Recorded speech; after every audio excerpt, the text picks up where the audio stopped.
नमस्कार मंडळी, मी सौनिशा म्हणजे कोकणी बालमाणूस. तुमचं सगळ्यांचं माझ्या नवीन व्हिडिओत स्वागत करते.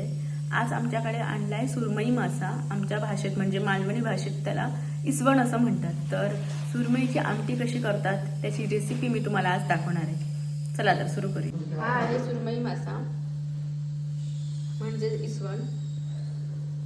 आमच्याकडे कोकणात मासे हे प्रमुख अन्न आहे. माशाशिवाय जेवण जवळजवळ अशक्यच. फक्त काही ठराविक वार सोडले तर बाकीच्या सगळ्या दिवसांना कोकणात लोक मासे खातात. तर तिला माशांना असं दोन्ही बाजूंनी मीठ चोळून घ्यायचं.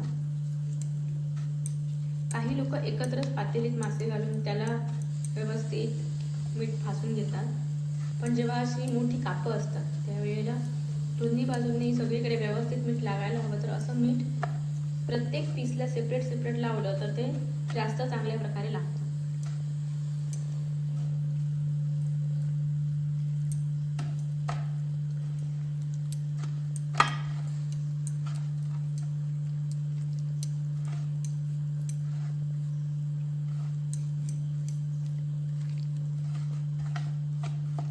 आमच्याकडे माशाची आमटी बनवताना त्यात खोबरं हे अनिवार्य आहे. खोबरं हवंच, त्याशिवाय माशाची आमटी बनणं शक्य नाही. तर हिरवं खोबरं म्हणजे ओल्या नारळाचं चून, त्यात आम्ही हिरवा मसाला वापरतो जो हिरव्या मिरच्यांपासून बनवलेला असतो. हिरव्या मिरच्या म्हणजे ग्रीन कलरच्या मिरच्या नव्हे, हिरव्या मिरच्या म्हणजे पिकलेल्या मिरच्या पण ज्या न भाजलेल्या असतात त्या मिरच्या, त्यात धणे, हळद पूड, चिंच आणि थोडासा कांदा असं मिश्रण एकत्र करून आम्ही ते वाटून घेतो. आणि ह्या मिश्रणात हे जे मीठ लावून ठेवलेले मासे असतात ते स्वच्छ धुवून सोडतो आणि मग त्याला थोडंसं तेल घालून त्यात कांदा घालून परतून त्याची फोडणी देतो. तर पुढची रेसिपी मी तुम्हाला दाखवते म्हणजे तुमच्या लक्षात येईल नक्की काय करायचं आहे ते. जवळजवळ मीठ सगळ्या माशांना व्यवस्थित चोळून लावून झालेलं आहे. 2 ताटांमध्ये केलं आहे आम्ही. थोडे जास्त होते.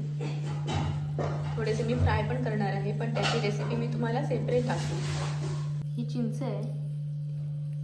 माशाच्या आमटीत आमच्याकडे चिंच वापरतात. काही लोक आगूळ म्हणजे रतांब्यांचा जो रस असतो तो घालतात. काही लोक सोलं पण घालतात, पण आमच्याकडे बहुतेक लोक चिंचेचाच वापर करतात. तर ही चिंच आता फुगत घालायला हवी. म्हणजे ह्यात थोडंसं पाणी घालून ती मऊ होईपर्यंत थोडा वेळ भिजवून ठेवायची, म्हणजे ती मिक्सरला व्यवस्थित लागते. तर आता मी यात थोडंसं पाणी घालते. खोबरं, हिरवा मसाला, कांदा, हळद आणि चिंचेचं पाणी घालून हे मिश्रण आता आपण वाटून घेणार आहोत. माशाची आमटी असली की मला 2 घास जास्त जातात. मलाच कशाला, बहुतेक लोकांना इकडे मासे असले की थोडंसं जास्त जेवायला होतं.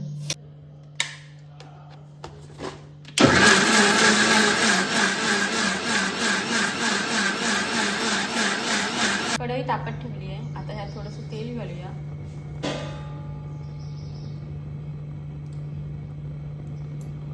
तेल तापलं की यात थोडासा बारीक चिरलेला कांदा आणि कांदा परतला की त्याच्यावरती वाटण, आणि वाटणात आधीच मासे जे धुतलेले मासे आहेत धुवून ठेवलेले ते याच्यात वाटणात ॲड करायचे आणि मग ते एकत्र ओतायचे.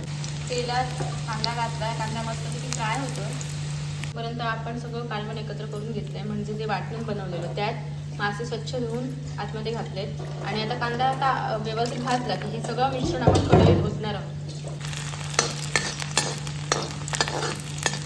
मिश्रणात आपण मगाशी चवीप्रमाणे मीठ घातलेलं आहे. बारीक मीठ घालायचं म्हणजे ते व्यवस्थित आतमध्ये मिक्स होतं.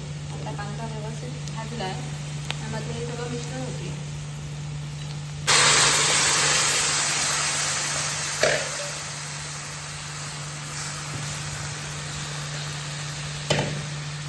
छान असा वास सुटला आहे माशाच्या आमटीचा.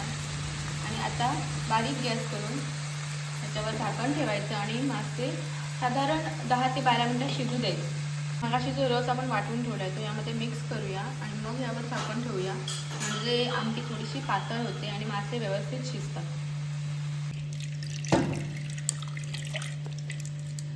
खोबऱ्याचा रस काढून घेतला आहे. आता रस आपण कढईत ओतूया.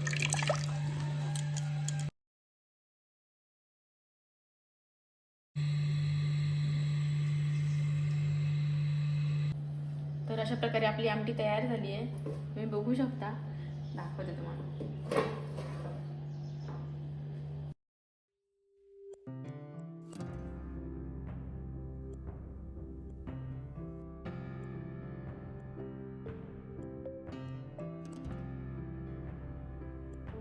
सुंदर असा वास येतो आहे आणि खूप छान दिसतंय ना. तर आमच्याकडे भात आणि भाताबरोबर माशाची आमटी असते. चपाती भाकरीसोबत खूप कमी लोक माशाची आमटी खातात. भाताबरोबर ह्याची खरी चव लागते.